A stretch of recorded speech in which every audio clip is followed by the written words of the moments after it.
I'm Luis Crouch from the Education for All Fast Track Initiative. We are, as many of you know, changing our name soon to the Global Partnership for Education, which I think more effectively reflects what we've been doing. I'll talk a little bit more about ourselves later on. In this session, my role is simply to moderate and introduce our distinguished speakers. I would like to, before I introduce them, talk a little bit about the composition of the panel.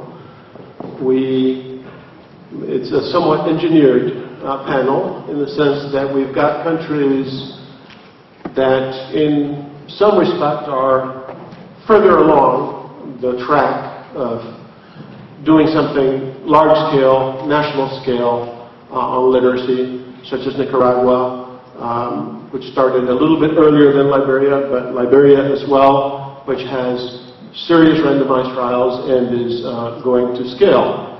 And we have other countries that are sort of beginning down that path to some degree, doing national assessments, drawing baselines, designing programs. And so we wanted to create an opportunity for exchange of impressions, both amongst them in informal situations, but also with you, so that the audience gets a sense of the spectrum that we're working with. So let me introduce the speakers, and I will introduce them in the order in which they will be speaking. And so we will have Atou Fouad Ibrahim, the Minister of State for Education, General Education in Ethiopia. We will then move on to Abel Beassis from Mozambique, who is the National Director for Quality Assurance in the Ministry. Mator Pangbai, who is the Deputy Minister of Instruction for the Ministry of Education in Liberia, and then Guillermo Lopez, who is the Director General of Primary Education in Nicaragua. Let me just say a word or two about each presenter, just so that you get to know them a bit. Minister Ibrahim is as I said, the State Minister. He has served for many years in the Harari region in his country. Ethiopia is a decentralized country, and he has experience at the decentralized level. He has, like most of the panelists, experience as an instructor in a teacher training college in this case. He earned his bachelor's degree at the Badhidda Academy of Pedagogy, and a master's degree from a Finnish university. The next speaker will be Abel Assis, and his background is that he has been he is currently head of the Quality Assurance program at the Ministry, but previously he has worked in the National Learning Assessment Institute of Mozambique with experience in curriculum design, assessment, and examination and certification. Minister Pangbai is currently the Deputy Minister for Instruction in the country of Liberia. It's the third highest post in the ministry. He is a dynamic and tireless fellow. He has the distinction relative to other members of the panel that he has been an educator in the United States as well, being a teacher and I believe ending up as principal in high school principal. He has many distinctions and honors from various bodies in the United States and abroad. He has a Bachelor's of Science degree from Huntington University in his own country, and a Master's in Business Administration from, I believe, the United States, a United States university. And finally, Guillermo Lopez is currently the Director General of Primary Education in his own ministry in Nicaragua. He has a master's degree in teacher training from the National University of Nicaragua. and a bachelor's degree in education science. And he perhaps was the longest serving teacher. He has a 30-year teaching career, so we're quite honored to have someone who has been for so long at the coalface, if you will, of teaching. He also plays a role in various teacher unions and worker organizations in Nicaragua. So without further ado, I would like to turn the session over to Minister Ibrahim.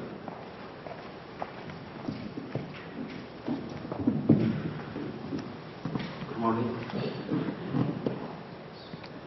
Dear participants, ladies and gentlemen, I would like to express my gratitude for the organizers to have me here and get an opportunity to explain about my country's education, achievements, challenges, and so on. So, since I've got only 10 minutes, I'll try my best to be very brief about my presentation. My presentation follows some achievements in the education of Ethiopia, early grade reading assessment results, because we have that, the current challenges of Ethiopian system, and the plan for addressing the challenge in cooperation with USAID. In Ethiopia, modern education is about 100 years old. Since 1991, only for girls, 16% of them are going to school. When this government took power 18 years ago. So totally 20% of the children were going to school. Most of the children who were going to school were from the urban area. Few nationalities, because Ethiopia has got 18 nationalities. So Ethiopia has got 18 nationalities, only few of the nationalities were going to schools. The urban dwellers were more advantageous, because rural, urban, the difference was so huge. Gender issue was another problem. So among nationalities also there was a difference very much. The pastoralists and the urban dwellers, as I said. So when this government came to power, what it did was it established a large team which was composed of different, social strata with merits and also representation. Also the government, non-government, abroad, in the country, whatever. Just following, the transitional charter, which was led, the country for 2-3 years. So these groups, teams of groups, identified 4 major problems of education. The first one was access, as I said. The second one was relevance and quality of education. The third was equity issue. The fourth one was inefficiency. So, as I said, many children, before they finish primary education, they leave the school. Dropout was very high. Repetition was very high. As I said, also, the education system totally followed. When our kings had a very good relation with French, everything came from France. When we had a very good relationship with England, everything came from England. And when we had also relationship with USA, again the same happened. And now, of course, what we did was we have textbooks, whatever, based on our contexts. This means that we do not want the support, but together with our partners, we identify problems, we plan together, and we implement together, and also we evaluate together and give feedbacks and improve for the next steps. This is how we are now working. So this is the difference also. So the other very important issue was when we come to problem, our teachers were ill-prepared, I could say. Because, as I said again, the textbooks, everything was coming from different countries when we had different relationships with different countries based on our leadership. So even the teachers' preparation was not also contextualized there. So they don't know what they are going to face when they go to the schools. In Ethiopia, as I said, we have got 80 nationalities with 80 languages, cultures, and everything. But we were forced to learn in only one of the language in the country. So set with other things were a problem. When it comes to the achievements, then, as you know, this government has taken a variety of measures. The first one is, it was in 1997, I think, we had a sector development plan, education sector development plan, which was followed by a 20 years, directive plan. This 20 years directive plan was also followed, the education, training, and policy. Because we developed, after we identified those 4 problems, as I said, we developed the education and training policy in the country. It's a 15-page document, but each and every word in that document has got a very, very huge definition. So it will explain a lot of things. Every word in that document explains. So based on that, education, training, and policy, which as the first objective says, we will pursue an education which will support the economic development of the country and vice versa, where the economy also supports the education space. Now everybody in the country has started to observe and sense this in our statement. Because Ethiopia has enjoyed the last 5 minutes. So sorry, I have to run to the last part. Is what we have been doing with USA, because I've got on 3 minutes. So within those periods, we have brought 20 million students into the country now. In each school, in our schools, we have 28,000 primary schools and 20 million, more than 20 million students in that country. So quality suffered. Quality suffered.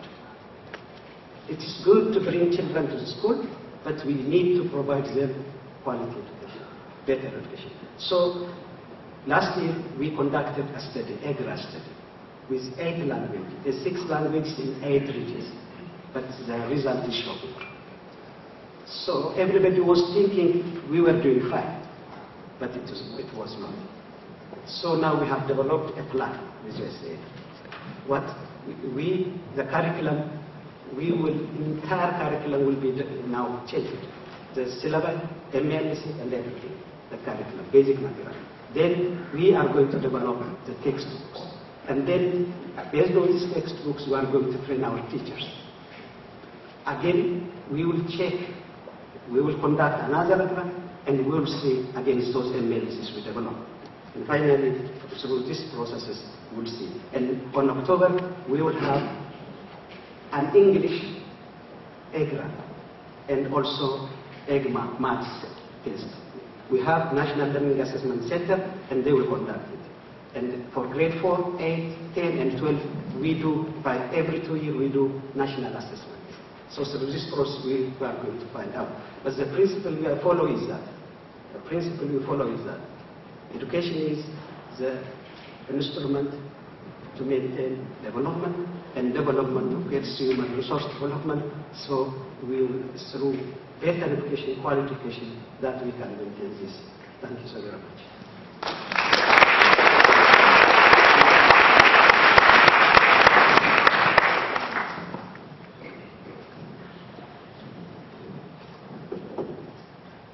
The next presenter is Mr. Assis from Mozambique. Would you prefer to manage your own slides? Yes. This is the forward.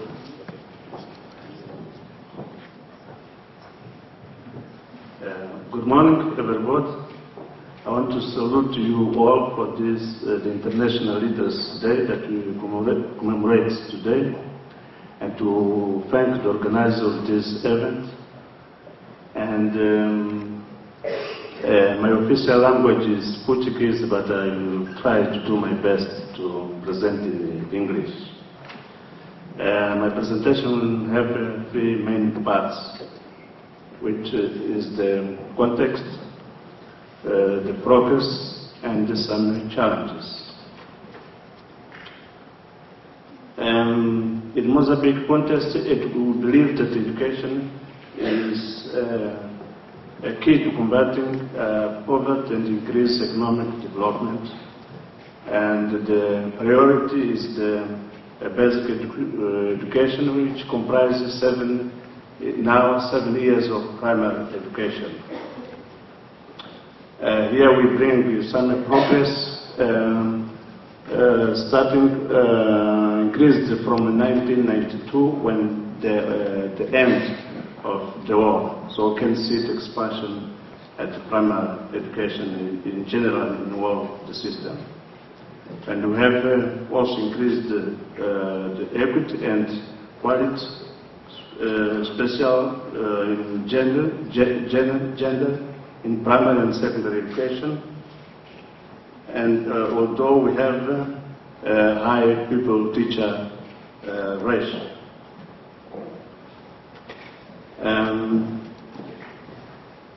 We also have as a problem the dropout is still high, particularly in the grade 5 and 7.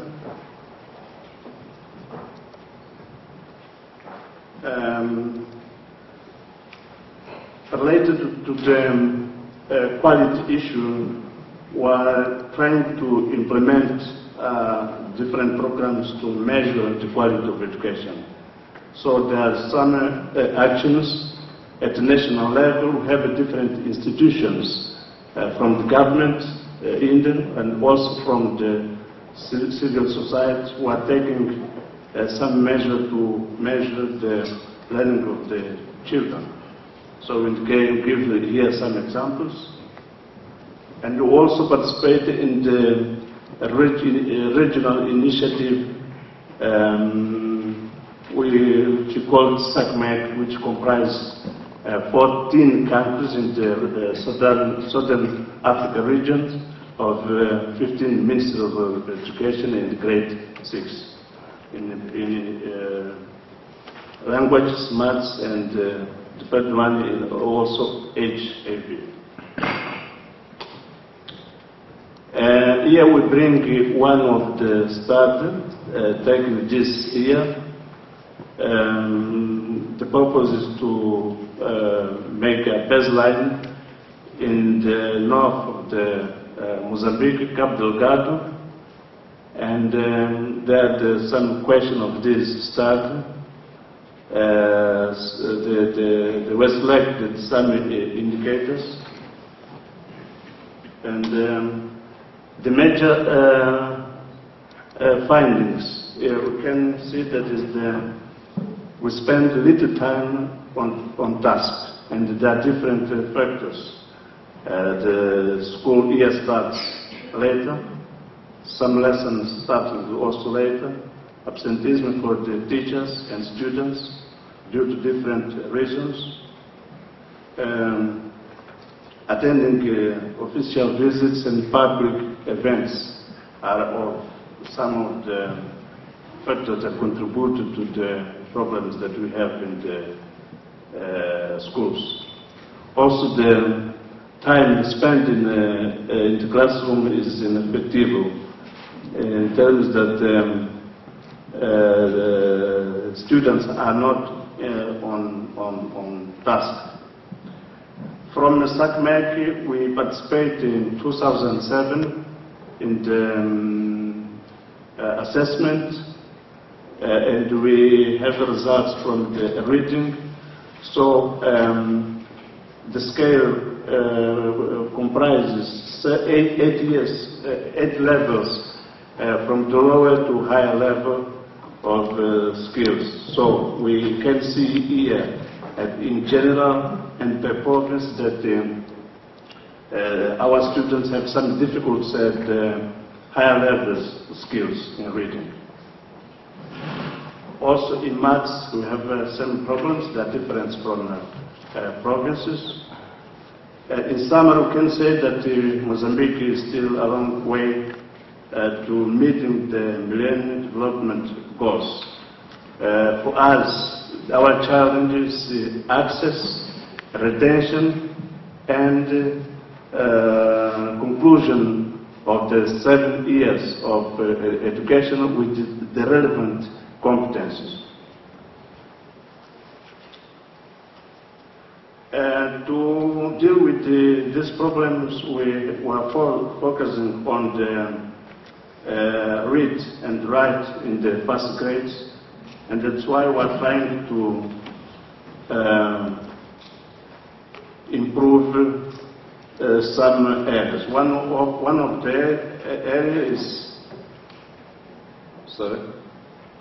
of the areas is school assessment based what we call Provin.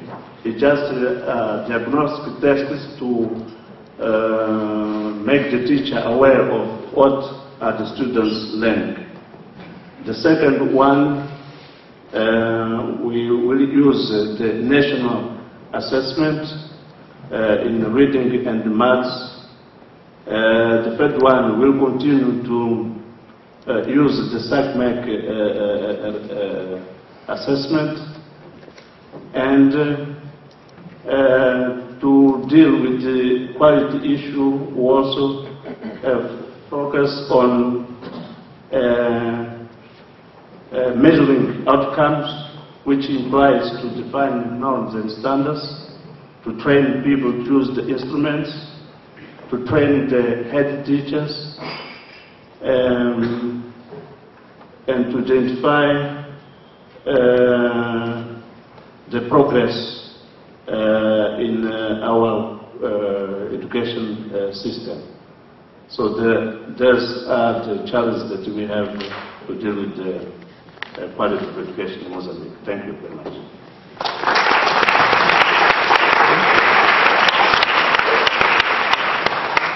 Excellent. Thank you very much.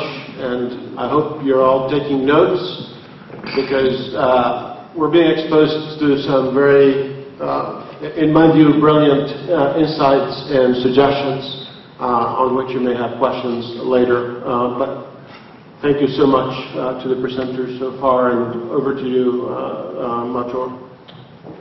Thank you, Louis. I want to extend to EFA, FIT, and AIB, and other partners for organizing the International Literacy Day. Quickly about Liberia, my friend had the computer, so I will move and number the slide. That's no problem. So firstly, we have a literacy rate of 58%. That matches our life expectancy. English is spoken as our official language. We have 16 major languages. Liberia went through a brutal civil war, so interestingly, at our primary level, we have about 3.4% of our students completing grade 6. We have 52% of our teachers currently are certified and are considered qualified. And we use English as our official instructional language. After the war, we had over 500,000 overage student population. So the first thing we did as a government was to look for programs in which we could accelerate learning. So we have an accelerated learning program that has 3 levels. And level 1 and level 2 will prepare students for grade 1 and grade 2. Level 2 and 4, level 2 will prepare students for 3 and 4, and level 3 will prepare students for grade 5 and 6. We had opportunity to have a sister program, which is referred to as core skills education stuff for Nigerian youth, which is going to be evolved into advanced youth programs. One thing we have done is that we have recently made reading as a separate component in our curriculum for grades 1 through 8. On qualified teachers, we got support from AIE, so we work on rehabilitating our Rural Teacher Training Institute, work with international NGO to train teachers. We have issues also at the secondary level. Government has made our university free for educational students, and we have recently passed an improved salary incentive for teachers. This presentation will be guided by 5 questions. And that will go to slide number 7. Okay. When did we become aware of this issue as it relates to early literacy skill? I'm going to take over the... Please. Because I can see your page, but you cannot. Sorry. That's right. Page 8. Yep. Sorry. 8. No. It's a file assessment.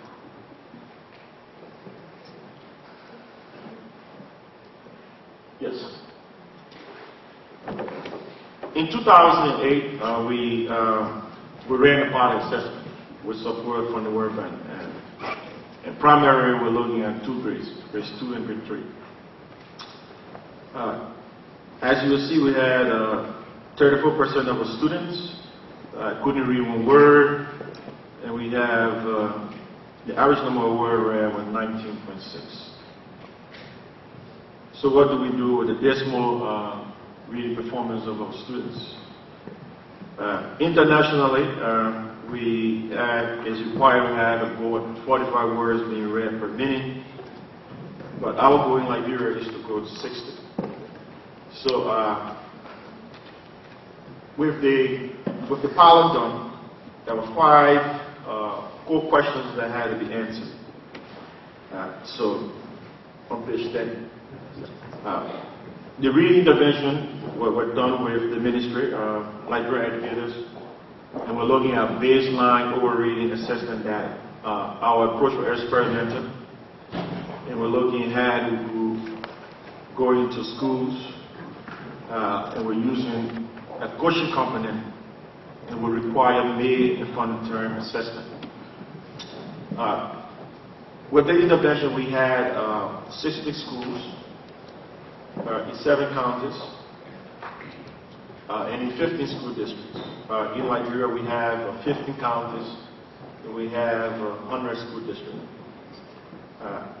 on page 12. So, with the EDRA Plus intervention, the lessons learned are based on the speech-to-print approach. But the more important thing is that children learn the signs of English and try to map the sign to letters in the initial instruction. As I indicated, it's evidence-based. We require a 45 minutes a day instruction. In addition, teachers are required to read every afternoon. There's a homework component that students read to parents, and parents sign and return to indicate that they are also part of the process. Today, we are scaling up our program to 670 schools in 4 counties with the hope of reaching the other 11 counties. Page 13. With our EDRA Plus, coaching is a central component. So we have coaches in the different schools that help our teachers. We use social marketing, so parent community report card, and continued assessment is required. Page 15. The experiment was done over a year and a half. We had letter name influencer, overreading, and reading comprehension. I want to draw the folks' attention to the effect size. If you look at the control and for intervention, there's no difference. If we look at final mean after at 1.5 years, you see the effect size for letter meaning, we're talking about 0.52. For over fluency, we're talking about 0.80. And for reading comprehension, it's 0.82. Now these are significant gains. Quickly, letter meaning means that you have 100 random letters that kids can mean in rows. Over reading has to do with a passage, sister words, and they were all at the second and third level. And comprehension means that students must answer 5 questions on the passage read. So with that size and the number of students that participated in the experiment were 2,800 students. So you see the growth. After the group over a year was letter meaning were 1.2 years, oral fluency were 1.8, and reading comprehension for 2 years. So there was significant gap closed. Students that couldn't read now were reading almost at grade level after 1.5 years. We are changing our name for Edward Plus into Reading First, and this has been supported by AID, but it's also required for all of our teacher training institute. So all of our incoming teachers now into our schools must go through the Edward Plus or the Reading First program to ensure that they are able to teach students when they leave the various institution, page 19. Our interim goal is 45 words, but that is also international benchmark. But for Liberia, our goal is to make sure that all of our students by grade 3, at the end of grade 3, they can all be able to read and write. We now have support for EFA, FBI, that will be doing national assessment in grade 4 to determine as well all students are indeed able to read at completion of grade 3. How do we sustain this? As I indicated earlier, we have made a requirement in terms of making sure our teacher preparation programs teach reading. We have part of a vertical realignment between our ECD and our primary education. And finally, if we can go to page 22.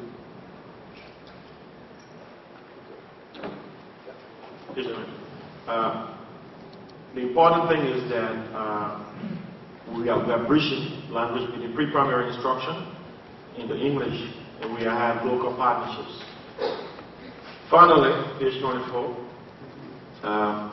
the goal is to focus on reading. In reading, indeed, we are doing in Liberia. We are trying to find resources to have professional development at all levels. And critically important pieces that we need leadership in the Bureau of Ministry of Education. Thank you.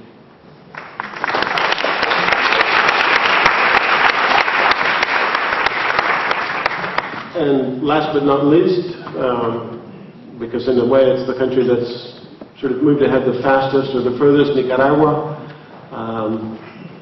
Guillermo is going to speak in Spanish, but the presentation will be in English, and I will help them. Guillermo, ¿puedo traducir cualquier cosa? Si veo que hay un desfase entre lo que dices y lo que dice la pantalla, pues voy a intervenir un poquito para ayudarte, pero he's going to speak in Spanish. The presentation will be in English. So welcome to a globalized world. And if you can't do it, get with the program. Buenos días. Quiero agradecer en primer lugar la invitación que nos ha hecho la AID para participar en este evento de carácter internacional en saludo a un aniversario importantísimo para el mundo, ¿verdad? Que es la lucha contra el analfabetismo. En el marco del Plan Nacional de Desarrollo Humano que tiene nuestro país, que tiene el Gobierno de Reconciliación y Unidad Nacional, hay 2 servicios que son fundamentales o que tienen la máxima prioridad dentro del programa. es salud y educación. En ese sentido, estamos desarrollando lo que se denomina una Estrategia Nacional de Educación, que tiene dos propósitos centrales: mejorar la equidad de la educación y la calidad de la educación.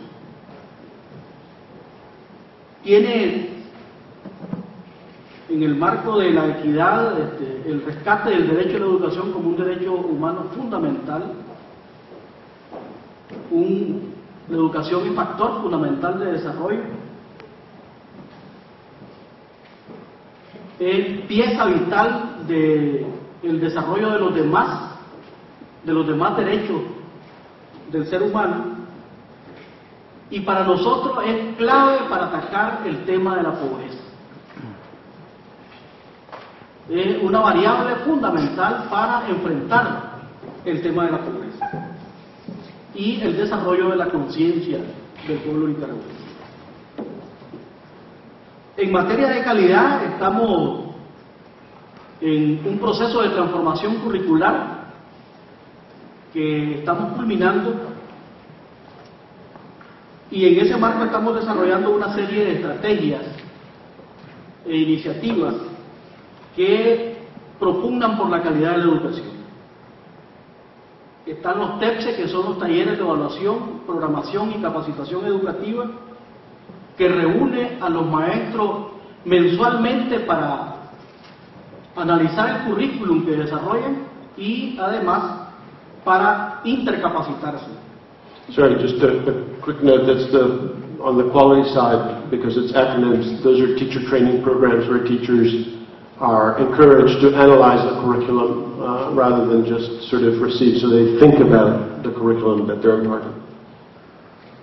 El CPE, Círculo Pedagógico, es los maestros de más experiencia apoyando a los maestros de menos experiencia, y ese movimiento se desarrolla en cada escuela. So master teachers, a master teacher program that reach out to others. Y la red CAP es una red de capacitación, también conformada por maestros que tienen experiencia y que están entrenados para apoyar al resto de maestros. Estamos desarrollando también diplomados para los maestros, maestrías, el acompañamiento pedagógico que desarrollan los directores en el aula de clase. Estamos utilizando la promoción flexible dirigida a aquellos estudiantes que por distintas razones se mueven, migran, están un mes en la escuela, 2 meses fuera de la escuela. Es darle la oportunidad para que ninguno de ellos se quede sin educación. El tema de las escuelas amigas, que es una iniciativa que tiene UNICEF, los puentes educativos, que son dirigidos fundamentalmente para zonas cafetaleras, las comunidades lectoras, maratones de lectura, concursos de lectura en voz alta para niños de primer grado y concursos de ortografía. Y estamos desarrollando lo que a mí me parece como REP, es el reforzamiento escolar permanente, desde que comienza el año escolar hasta que finaliza. Estamos apoyando a los muchachos que tienen problemas de rendimiento académico. Y además estamos desarrollando el diagnóstico de la lectura inicial, y vamos a desarrollar el diagnóstico de la matemática inicial, que tengo entendido se experimentó en Mozambique, ¿verdad? Just to summarize again the acronyms, on the EGRA-EGMA RFP basically refer to early assessments appropriate for early grades that they're either experimenting with or have already adopted more in reading, experimenting in math. Bien, esta estrategia tiene 5 objetivos fundamentales. El primero es lograr acceso de todos los nicaragüenses desde los 3 hasta los 65 años a la educación. El segundo es reducción del analfabetismo. En agosto de 2009 teníamos el índice de analfabetismo en 3.33% y continuamos ese proceso de alfabetización. Y además la posalfabetización, ofreciendo primaria y secundaria para jóvenes y adultos. Estamos desarrollando, el otro objetivo es la batalla por el sexto grado, lograr que todos los nicaragüenses tengan como promedio los 6 grados de primaria y en un proceso alcanzar también la batalla por el 9º grado, lograr que los nicaragüenses tengan los 9 grados de educación básica y media aprobados. Y el último objetivo es la integración del componente politécnico, desde el 5º grado de primaria hasta el 11º grado de la secundaria. Es introducir oficios y carreras técnicas básicas y medias. Entonces, la estrategia tiene como pilares fundamentales la familia y la comunidad. Por ello hemos organizado en cada escuela lo que denominamos las comisiones de la batalla por el sexto grado y a nivel municipal los consejos locales de educación dentro del marco del modelo de responsabilidad compartida que promueve el Gobierno de Reconciliación y Unidad Nacional. Sorry, that might be a little hard to follow, so it's just on the slide. So he's talking about the bottom middle slide there around issues of shared responsibility and accountability, school councils, and so on. Esas comisiones locales y los consejos municipales están conformados por distintas instituciones, organizaciones de la sociedad civil, maestros, directores, que tienen que ver con el tema de la educación, pues, que contribuyen con el tema de la educación. 3 factores son fundamentales para nosotros dentro de esta estrategia. La matrícula, que es una batalla que desarrollamos año con año, inmediatamente la batalla por la permanencia escolar y la promoción escolar. Esos son los 3 elementos que promovemos de los indicadores educativos dentro del marco de la estrategia nacional. ¿Qué estamos haciendo para promover la lectoescritura? En primer lugar, estamos desarrollando una campaña permanente de alfabetización, que ya como decíamos tenemos en 2009 el 3.33% de índice de analfabetismo. Somos el 4º país en América Latina que logra el hito histórico de ser declarado territorio libre de analfabetismo por la UNESCO, y una campaña permanente de posalfabetización que en este momento tiene matriculados 100.000 adultos en los programas de primaria para jóvenes y adultos y secundaria para jóvenes y adultos. Estamos desarrollando, tal como decíamos, el diagnóstico de la lectura inicial. Vamos a desarrollar el año próximo el diagnóstico de la matemática inicial. Hay un intercambio permanente y formación de docentes de los primeros grados. Se están desarrollando las comunidades lectoras en cada municipio. Desarrollamos maratones de lectura, concursos de lectura en voz alta, esto es para niños de primer grado fundamentalmente, concursos de ortografía y concursos de lengua y literatura. ¿Qué hemos hecho para mejorar la lectoescritura? Aquí me voy a referir nada más a ella. En 2008 iniciamos un piloto con 6.649 estudiantes en 126 centros del país. En 2009 se aplicó también el diagnóstico de la lectura inicial en español y misquito a una muestra de 1.692 estudiantes de la costa caribe nicaragüense, y se validó EGRA en 2 lenguas autóctonas, misquito y panamasca. En 2010 se aplicó la lectura inicial a 51.441 estudiantes, 7.000 de primer grado, 20.089 de segundo, 19.921 de tercero y 4.431 de cuarto grado en 10 departamentos y 78 municipios. Y en 2011 hemos aplicado entre mayo y junio la primera prueba EGRA al 25% de los centros de estudios del país y al 5% de los estudiantes de segundo, tercero y cuarto grado. Y en septiembre y octubre vamos a aplicar la segunda prueba EGRA al mismo porcentaje de escuelas y al mismo porcentaje de estudiantes. Referencia les puede dar Silvia, ¿verdad? RTI, que tiene el informe de esa aplicación que se hizo en 2010 y que estoy esperando su comentario, ¿verdad? Retos. ¿Cuáles son nuestros retos actuales? Bibliotecas.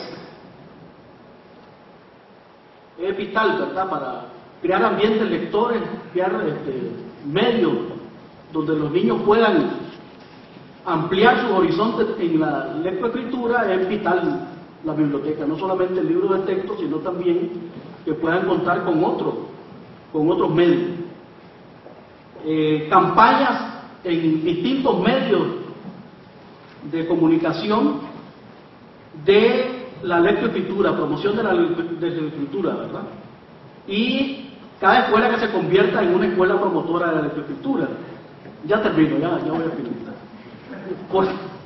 Fortalecer la capacitación técnico-científica de la red de capacitación, cursos estructurados de lectoescritura para docentes, formación en lectoescritura para 8.000 docentes de primer y segundo grado, capacitación a la red de comunidades lectoras en 1.400 núcleos educativos, sistema computarizado de monitoreo y seguimiento de la lectoescritura y matemática inicial, y desarrollar investigaciones y monitoreo sobre la lectoescritura desde las escuelas normales, que son las formadoras de maestros.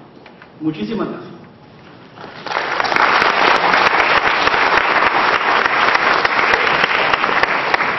One statistic that I don't know if you caught is that Nicaragua has now a 97% literacy rate. Tienen una tasa de alfabetización del 97%. Sí. So in Nicaragua, the process obviously is how to do literacy better and faster, because in a way they're, in terms of basic percentages, they're almost there. Unfortunately, due to the time, I've just been told by the process managers that we will have time for only 1 or 2 questions. So, but of course there could be 15 answers, right? No, but seriously, let's take the 2 questions right one after the other, and then we'll give space for the panel to answer the questions. And hopefully, in any case, there will be time over tea at some point, coffee, to chat some more. So, a couple of questions, please, from the audience. I told you to have questions, so surely you heard me and came up with some.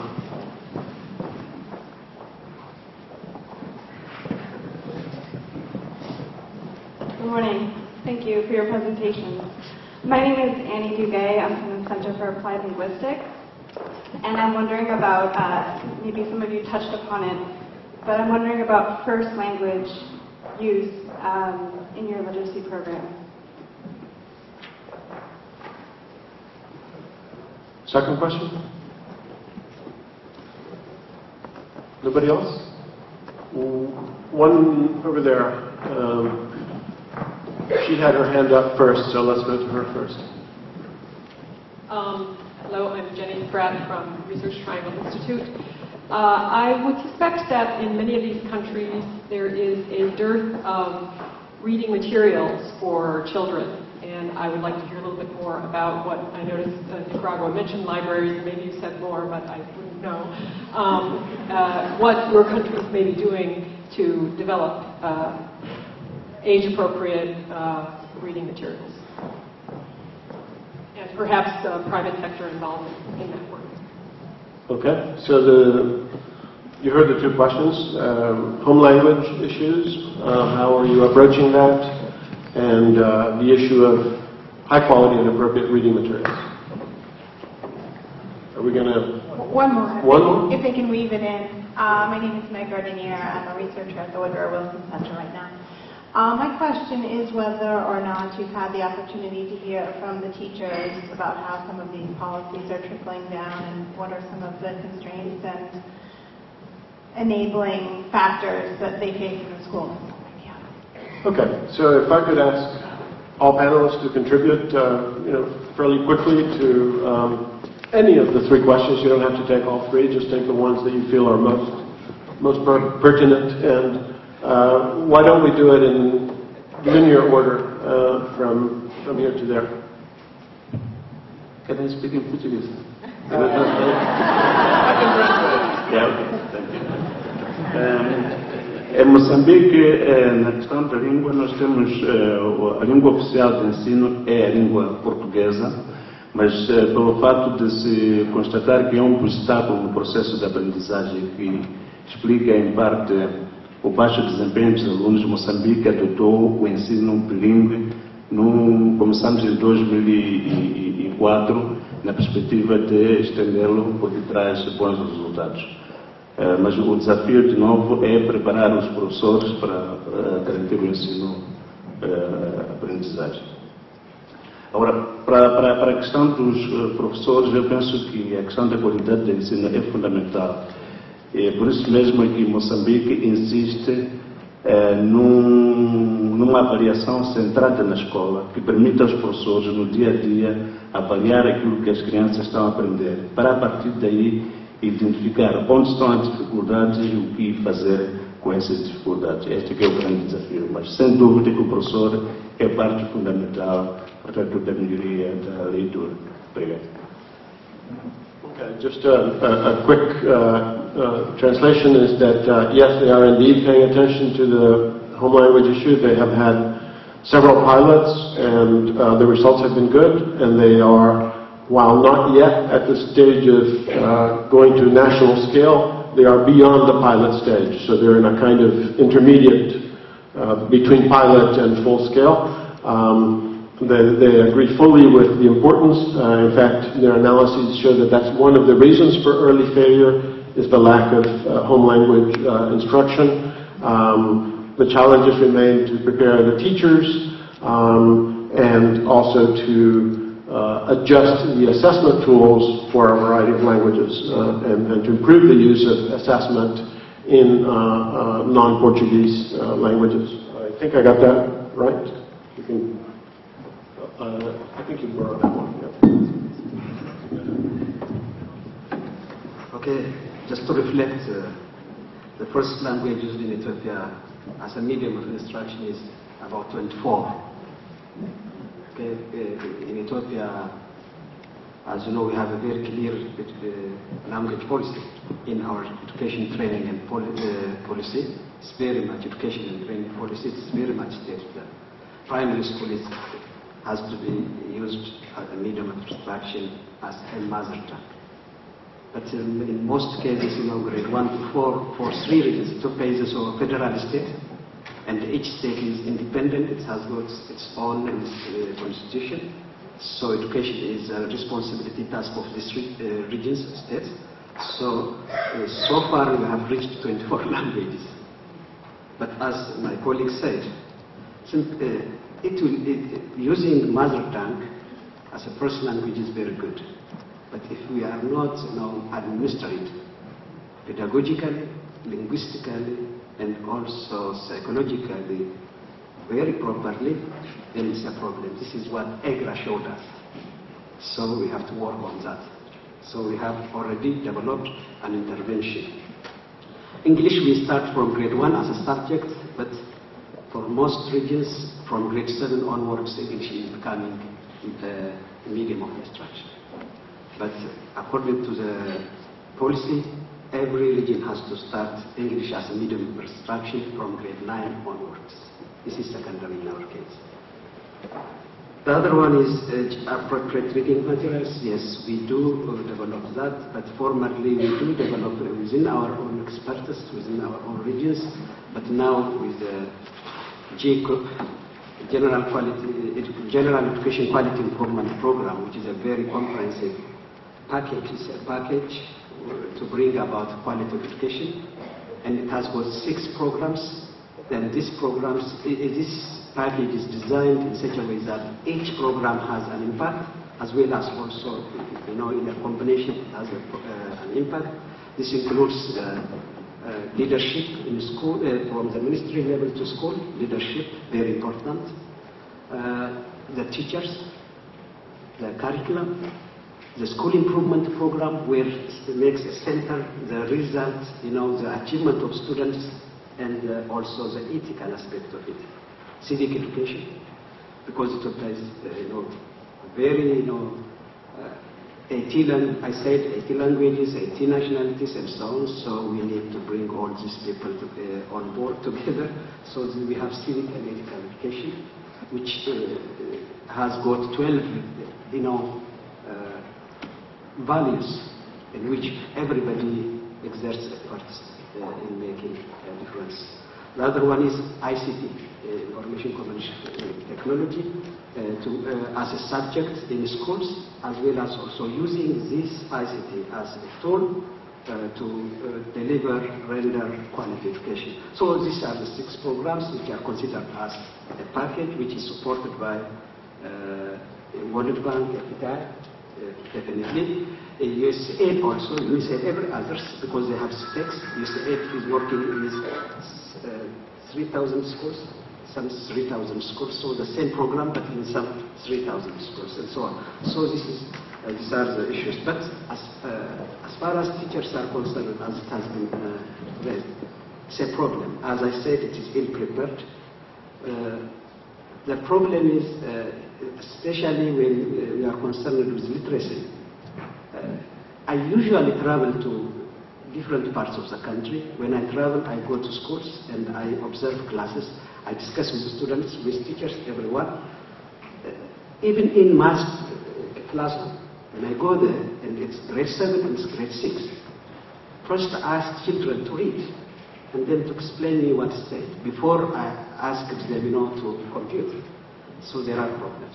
So now, with EGRA, with USAID, we are thinking that if every child is learning, so I was amazed, the same, logo here, motto.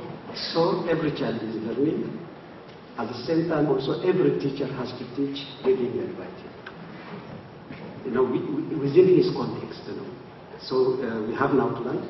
So this is very important. One of the problems is the teachers themselves, sometimes they are not literate. I'm sorry to say it, but we have to prepare them. This is not their problem, but this is our problem.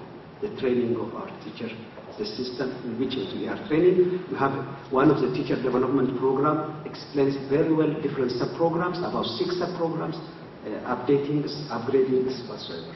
For the teacher educators, everything we consider in our program, in that very huge program. So which I said GEQUIP, General Education Quality Improvement. So through this, we hope we will solve this problem. Thank you.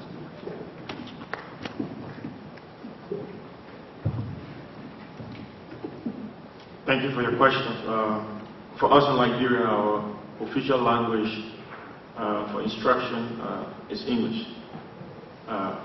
Several years ago, we began piloting Liberian languages in different parts of the country. On August 8th, we now have a revised education law that requires Liberian languages to be taught in every school. We are currently in the process of coming up with the different policy, but we are looking at grades 1 through 9 somewhat as I'd like to support to ensure that Liberian languages are taught. This will be done on a decentralized basis because we have 16 plus different languages, so we are hoping that with different county school boards will decide on the predominant language in a particular county to be taught. The issue regarding localized materials, we do do have the Liberia Radio Association that does a lot of collaboration with our partners in developing contextual and relevant materials. Many times we have materials that are not relevant or contextual for students to relate to. So we have made a variety of supplemental materials or even primary materials for the local context, which the students will be able to easily draw a conclusion and have some understanding of. Teacher challenges or constraint experiment. As you're aware, we had a brutal civil war and a lot of our quality folks fled. We are addressing teacher quality in several ways with the rehabilitation of our Rural Teacher Training Institute. The current success we have had with our EBRA program is that not only that the teachers are taught and supported, we have coaches that regularly do visits, and part of our sustainability program is to not only have coaches coming to the school, but teachers are identified in each school where they also can work along with the program, and after 3 years they can assume that role of helping individual teachers and students.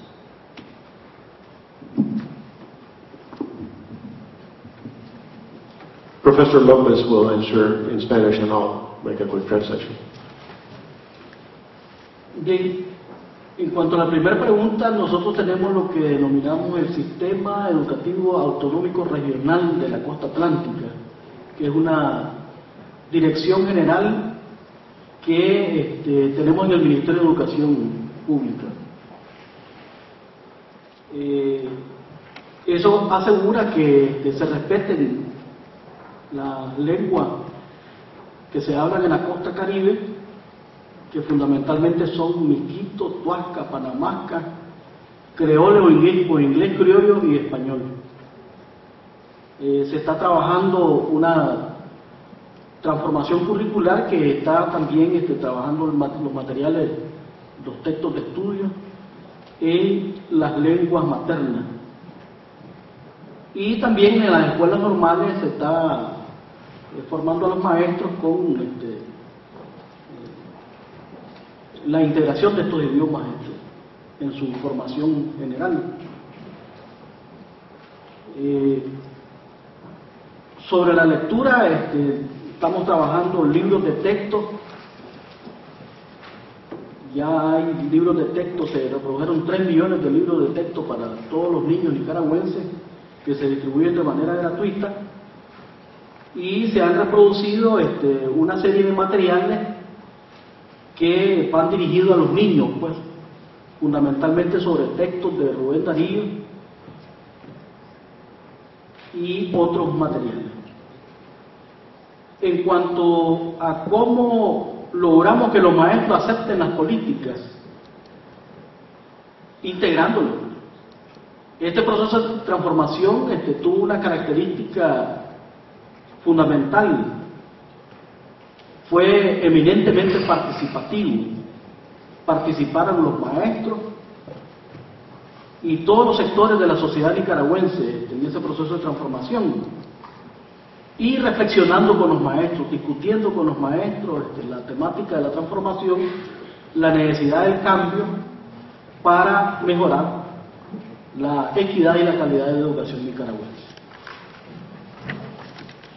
Okay, just quickly then, on the languages issue, in the Atlantic coast is where they have the greatest variety of languages, and that's, if I understood it correctly, a kind of semi-autonomous, has a semi-autonomous policies. They have 5 or 6 original languages. They've been adapting the assessment tools, early reading assessment tools, and also the textbooks, and also improving the teacher training in the teacher training colleges to handle the mother tongue issue.